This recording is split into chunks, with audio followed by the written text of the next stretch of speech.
सम्राट चंद्रगुप्त मौर्य और सिकंदर का अंतिम रहस्य, जो सन 326 ईसा पूर्व में जब यूनानी राजा सिकंदर ने भारत पर आक्रमण किया, पूरे भारत में भय का माहौल था। छोटे छोटे राजा सिकंदर के सामने घुटने टेक चुके थे, लेकिन एक नौजवान चंद्रगुप्त मौर्य, जिसने अपनी आंखों में भारत को एकजुट करने का सपना देखा था, चुप नहीं बैठा। वह एक गुप्त योजना बना रहा था।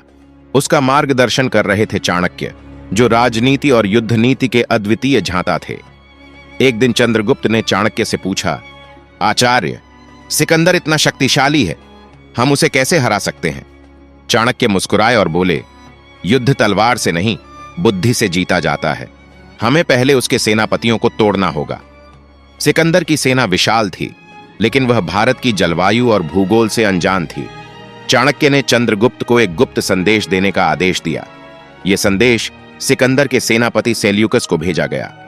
संदेश में लिखा था, यदि तुम सिकंदर के स्थान पर भारत का सम्राट बनना चाहते हो तो चंद्रगुप्त से मिलो। सेल्यूकस इस संदेश को पढ़कर उलझन में पड़ गया। क्या यह एक जाल था या चंद्रगुप्त सच में उसकी मदद कर सकता था? चंद्रगुप्त ने अपनी गुप्तचरों की सेना को सक्रिय कर दिया। ये गुप्तचर सिकंदर की सेना में घुसपैठ करने लगे और उनके हर कदम की खबर चंद्रगुप्त तक पहुंचाते थे। एक दिन खबर आई कि सिकंदर की सेना के कुछ हिस्से में विद्रोह हो रहा है।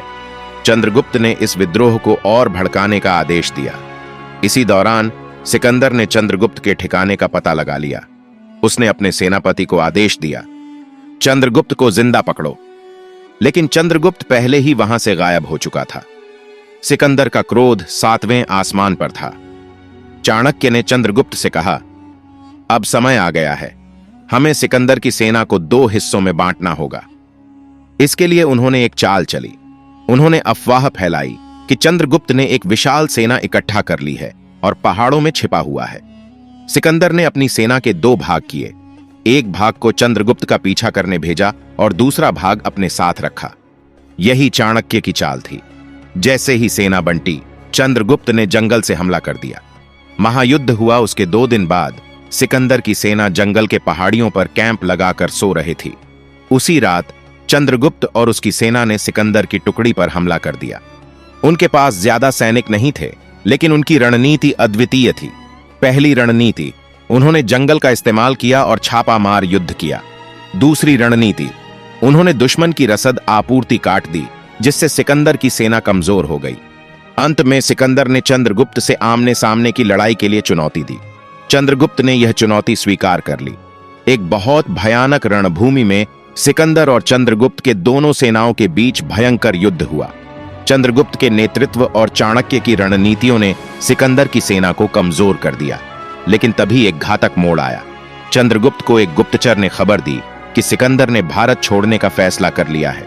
उसने अपनी सेना को पीछे हटने का आदेश दे दिया था।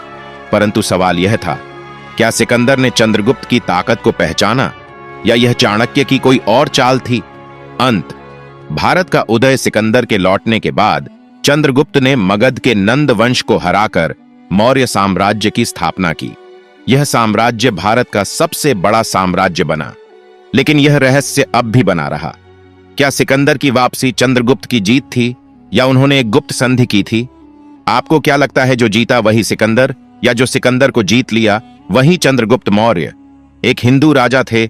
जय भवानी। दोस्तों, ऐसे ही वीडियो देखने के लिए चैनल को सब्सक्राइब कर लें और वीडियो को लाइक कर दे, कमेंट में अपना नाम जरूर लिख दे।